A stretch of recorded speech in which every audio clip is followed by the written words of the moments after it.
Halo semuanya, selamat datang kembali di video analisa harian XAU USD bersama Amandana. Ini adalah analisa harian XAU USD pada hari ini, tanggal 9 Januari 2025, hari Kamis. Seperti biasa, jika kalian semua suka dengan videonya, jangan lupa like dulu videonya, subscribe bagi belum subscribe, hidupkan lonceng, dan di-share ke yang lain. Oke. Nah, untuk sekarang hari Kamis ini bagaimana? Kemarin malam kan kita ada data FOMC meeting minutes ya, dan juga ada data dari ADP dan juga unemployment claim. Dilihat dari data kemarin, itu ADP-nya ternyata keluar di angka yang merah, itu di angka 122.000. Itu dropnya lumayan ya, dari 146 ke 122, sedangkan dari tingkat pengangguran mingguan itu turun sedikit ya, nggak sampai di bawah 200.000, hampir sih. Kalau ini benar di bawah 200.000, benar-benar akan menjadi pergerakan yang bisa saya katakan cukup ekstrim untuk di XAU USD kemarin. Untungnya sih masih di atas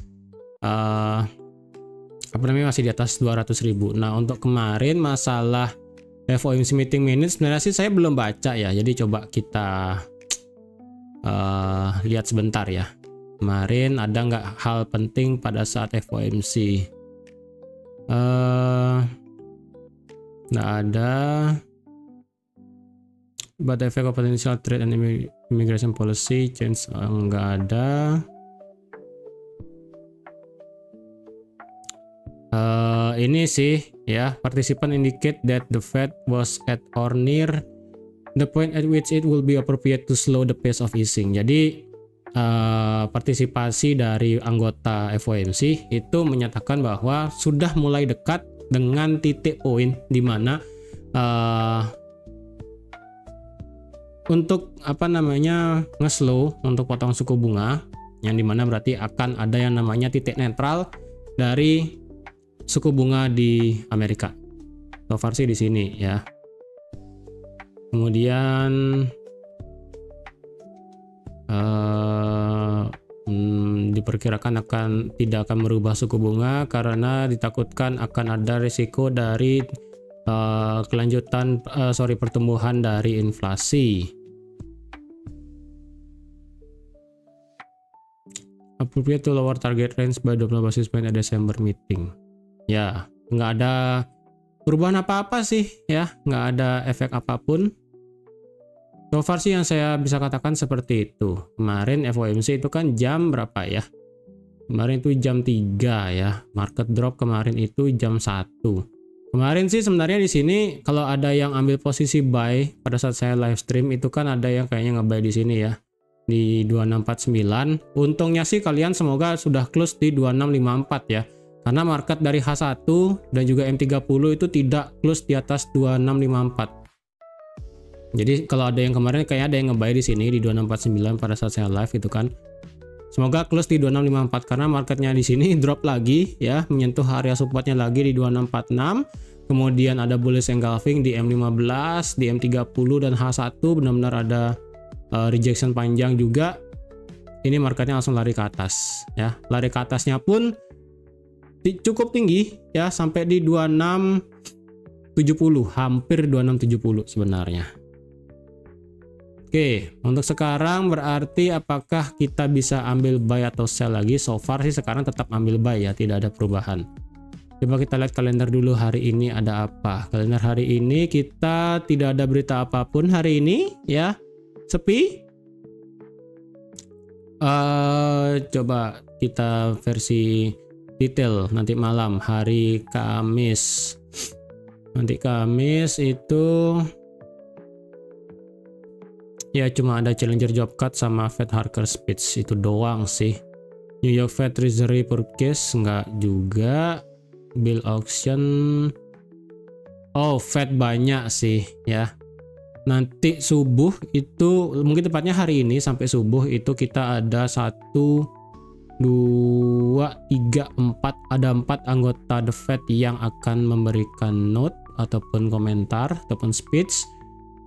Entahlah ini mereka bakal bisa menggerakkan market atau enggak sih di sini ya. Tapi kalau misalnya mereka masih sejalan dengan apa yang diinginkan oleh Jerome Powell ya, yang dimana selaku ketuanya, yang dimana suku bunga akan dipotong tetap 2 kali pada pada 2025. Kalau tetap sejalan seperti itu berarti tidak ada tone ataupun tidak ada nada yang berubah. Kecuali kalau tiba-tiba salah satu ini ada yang dovish, ya kan, perlu lebih dari 2 kali, ya itu baru akan ada sedikit perguncangan di market indeks dolar, ya. Termasuk gold pasti akan kena. Oke, itu doang sih berarti hari ini ya. Oke, hari ini kita mau open apa? Target saya sih belum kena di sini ya. Ini targetnya belum kena. Market kemarin itu benar-benar nge-spike naik ya, ngejar. Kalau dicari supply di sini sih sebenarnya di M30 supply-nya sih ya di sini. Cuman di sini kan supply-nya lebih ke di time frame berapa? Sorry. Ini kalau dicari adalah di 2668, kena sih ya. Ini kalau dilihat ya. Kemarin kan kena nih, tuh kena sedikit sekali, kena sedikit beres engulfing kemudian turun. Tapi sih saya di sini prefer lebih untuk nyari sekalian aja cari area support become resistant ya kan. Ini lebih valid. Ini resistant di break, di retest kemudian naik, ini di test, di break, kemudian di retest kemudian turun ya kan. Saya sih lebih prefer ngelihatnya di 2675 sebenarnya. Tapi karena marketnya itu kemarin naik dan drop, saya pun pribadi kemarin pada saat marketnya itu cukup ekstrim naik ya sampai di 2666, saya pribadi ada mau ngebuy ya. Saya sampai rela begadangin karena ini ada namanya liquidity ya. Ini kan marketnya kemarin itu begini ya, begini. Bentar saya matiin dulu. Ini kan marketnya kemarin itu di sini naik turun, naik turun, naik turun, naik turun. Naik turun naik. Nah, naiknya yang di sini, yang terakhir di sini, ini bisa dikatakan sebagai kompresi ya. Kompresi untuk marketnya ini bisa break ke bawah. Jadi saya sebenarnya di sini kalau memang ini marketnya ngedorong naik sampai 275, saya kan ada potensi nge-sell di sini. Saya akan tunggu buy jika marketnya itu nge-break dari semua liquidity-nya di sini. Ini di break semua. Saya akan tunggu koreksinya turun baru saya akan ngebuy. Tapi ini masalahnya kejadiannya jam 1:30 pagi ya, yang dimana nggak mungkin saya begadang sampai jam segitu ya. Saya maunya saya tunggu sampai jam 11 sampai jam 12. Kok marketnya masih di sini doang, ya udahlah saya nggak pedulin, saya langsung masuk ke alam tidur ya, nggak usah begadang terlalu lama. Oke, hari ini bagaimana? Hari ini kemarin sih untungnya marketnya kembali lagi break di atas 2650 ya. Marketnya break di atas 2650 di sini ya. Market break di atas 2650, kemudian marketnya juga break di atas high sebelumnya di 2657. Sekarang sih marketnya sudah nge-retest resistance become supportnya yang ada di daily di sini. Ya, di 2657 sudah di-retest. Jadi ada chance peluang marketnya itu bisa naik lagi. Nah, sekali lagi kalau dilihat dari daily ya, ini internalnya sudah bullish. Oke. Internalnya ini sudah bullish, sudah boss, tapi di sini bossnya di sini belum valid. Kenapa? Karena di sini kan high-nya shadow ya. Emang high-nya lebih tinggi, tapi close body-nya itu tidak tutup di atas shadow di 2665. Dia ngebreak shadow-nya aja tapi ngebuat high lebih tinggi di 2670. Ya, sampai 2670 ternyata kemarin tingginya. Tapi untungnya sih ini marketnya break di atas ini. Di atas close candle yang ada di 2659. Jadi ada dorongan lebih sedikit kalau marketnya di sini bisa untuk lanjut naik lagi. Walaupun tidak sampai break di atas 2665, tapi saya rasa masih ada peluang marketnya itu buat naik lagi. Ya, dari segi daily. Stokastiknya pun di sini masih mangapnya lebar banget ya, belum sampai nge-cross, dan di sini sudah mau masuk teritori overbought ya, sudah mau masuk teritori overbought. Nah, resikonya adalah kalau dilihat sekarang, jika seandainya di sini marketnya masuk ke teritori overbought ya, masuk ke teritori overbought di sini takutnya adalah terjadi yang namanya bearish divergence. Di sini high-nya, tapi dia ngebuat high-nya yang baru itu lebih rendah di sini misalnya. Jadi kalau misalnya ini kena masuk ke divergent di sini dan lanjut turun, ini bisa lanjut drop ke bawah. Takutnya seperti itu. Tapi kalau ini masuk ke zona overbought, dan stay ya, masuk zona overbought dan stay, kemudian marketnya terus naik, ya udah, ini tidak mungkin ada yang namanya bearish divergence. Itu sih ya. Oke, itu dari daily candlenya masih bagus buat bisa naik ya, masih bagus buat naik. Dari H4 kalau dilihat ya, 2646 ini benar-benar respect banget sebagai area resistance become support sekarang. Kalau dilihat H4 yang bisa saya jadikan patokan adalah di sini ya, di 2663 sampai di 2662. Selebar ini adalah resistance sekarang di H4 ya, ini merupakan resistance sekarang di H4. Jadi kalau nanti ke depannya H4 ada close di atas 2663, itu ada potensial marketnya bisa lanjut naik lagi, ngejar support become resistance valid di 2675 ya. Kemudian kalau ngelewatin terus bakal naik sampai 2685. Oke, secara H4 sih di sini ada candle hotdognya ya. Jadi tahulah ini ada candle hotdog ya, hijau, merah, hijau. Kemudian di sini seharusnya nih marketnya bisa lanjut naik lagi. Tapi kita lihatlah ya. Untuk sekarang sih kita coba cari potensi buy dulu. Potensi buy teraman adalah H4 close di atas 2664, 2665 secara H4. Kalau H4-nya sudah terlalu tinggi di atas ya jangan dipaksain ngebuy ya kalau kalian nunggunya di H4. Kalau dibawa ke H1, ini H1 sempat break kemudian turun lagi. Kalau dicari menggunakan Fibo-nya dari sini sampai sini, ini sebenarnya turunnya sampai di 61,8 dan kemudian lanjut naik nabrak ya. Kalau dilihat dari segi H1 sih 2663 di sini saya rasa nggak bisa dijadikan patokan kalau buat ngebuy. Karena di sini ada satu ini sih kayak seperti fake out ya, dia breakout, retest naik, langsung dibanting turun. Nah ini yang sedikit ada ganjelannya sedikit, nggak begitu bagus. Tapi kalau kalian H1 juga mau pakai 2664 selaku penutupan candle nanti di H1, ya saya rasa bisa, cuman nggak begitu bagus. Coba kita ke M30 lah ya. Apakah ini bisa dikatakan sebagai suatu area supply? Potensinya ada, cuman kalau benar-benar jadikan sebagai area supply saya rasa enggak. Kenapa? Karena ini marketnya datang dari sini ya.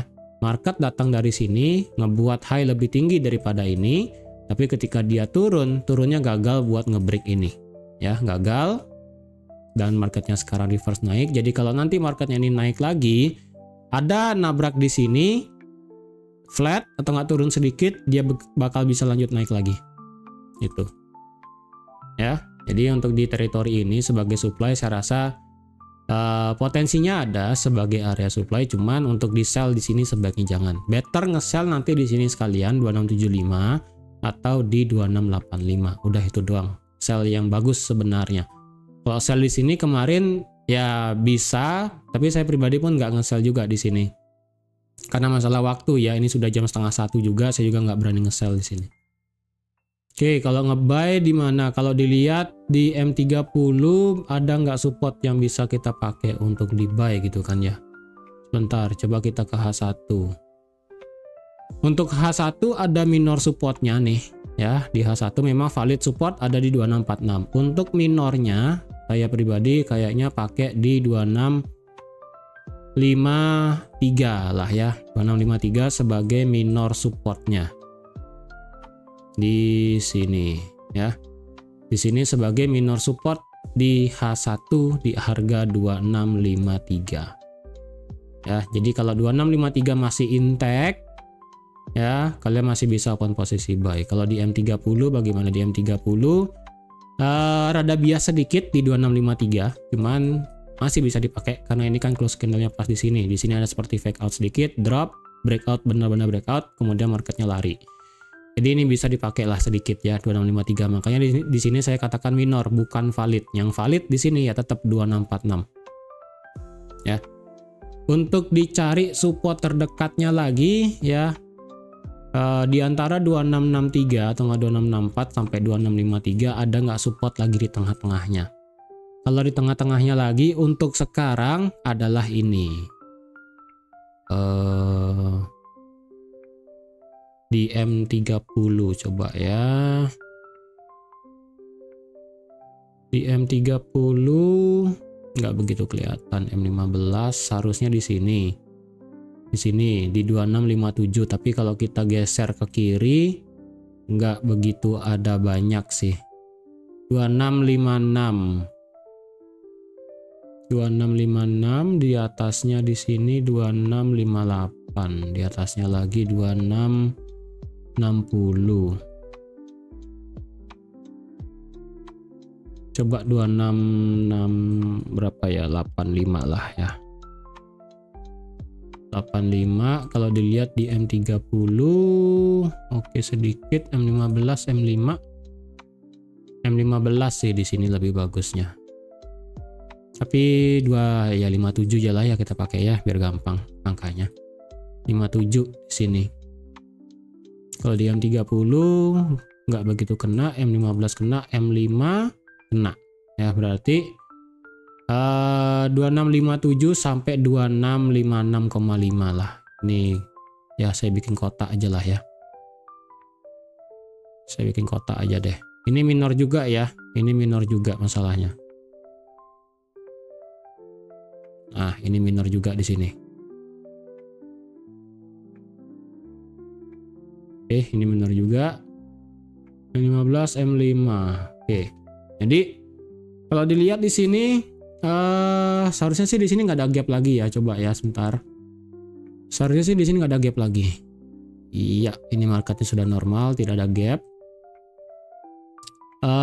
Kalau dicari kalian buy sekarang, area strukturnya ini sih seharusnya masih turun strukturnya nih. Turun, M3 deh. Turun. Kemudian ini turun, naik, turun, naik, turun, naik, berusaha cok dibalas cok lagi, cok dibalas cok lagi. Wah, ini seharusnya sekarang sudah sense of character sih seharusnya ya di M5. Jadi kalau ada yang nekat ngebuy per video sekarang saya buat, harga masih di bawah 2660. Stop loss bisa ditaruh 35 pip ya, di 2655 atau enggak di 2656 atau enggak di 2655,5 atau enggak 0,77 atau enggak 75 lah ya di sini. Nah, di sini ini 35 pip kecil sih, di sini kan di 2659 soalnya. Untuk take profit ya bisa sampai 2663 di sini. Jadi kalau harganya di sini lanjut turun ke bawah sampai 2657, ya tunggu konfirmasinya kalau mau buy lagi. Tapi kalau sekarang ngebuy sih di sini masih oke per sekarang ya. Per sekarang ini di 2659 itu masih oke buat ngebuy. Dengan stop loss itu di 2655, nggak gede-gede banget juga kan, 32 pip. Ya. Kalau saran saya seperti itu. Kalau saya ditanya ngebuy sekarang atau enggak, mungkin saya akan tunggu lagi barang sekian berapa menit ya lagi. Kayaknya sih saya akan ngebuy ketika marketnya nabrak ini sih, menurut saya sih ya. Jadi kalau ini break ya, break, nabrak, ada diam-diam sedikit, turun, saya akan buy lagi di sini. Mungkin saya akan tunggu break di atas 2664 ya. 2664 saya akan tunggu buy-nya di atas 2664, 267, 2668 nabrak, turun sedikit, baru saya akan nge-buy. Kalau harganya drop ke bawah bagaimana? Kalau harganya drop ke bawah, ya saya akan lihat minor-minornya di H1 ya kan, di 2653 sebagai minor, 2657 juga sebagai minor. Jadi kalau minornya ini masih bertahan di atas 2657 per time frame 15 menit, dan juga 2653 masih bertahan paling tidak di time frame M15 menit ya. Kalau ini masih bertahan, saya akan nge-buy di sini tipis. Kalau di sini misalnya nggak kuat, harga turun lanjut naik sampai harga turun lanjut sampai ke 2653. Di sini saya akan nge-buy. Ya, tetap. Kalau ditanya nge-sell gimana? Saya pribadi nge-sell lebih enak di 2685. Sekitaran teritori 2675 sampai 2685. Lumayan ini 100 pip besar memang di atas di sini, tapi di sini akan bisa menjadi posisi yang bagus untuk ambil sell nanti. Kalau dicari sell sekarang, saya rasa nggak worth it sama sekali buat nge-sell sekarang. Ya, seperti itu. Oke, jadi saya rasa sekian dulu untuk analisa XAUSD pada hari ini. Terima kasih sudah menonton video sampai habis. Terima kasih juga sudah like, share, dan subscribe seperti biasa. Dan sampai jumpa lagi di analisa harian XAUSD selanjutnya. Bye-bye.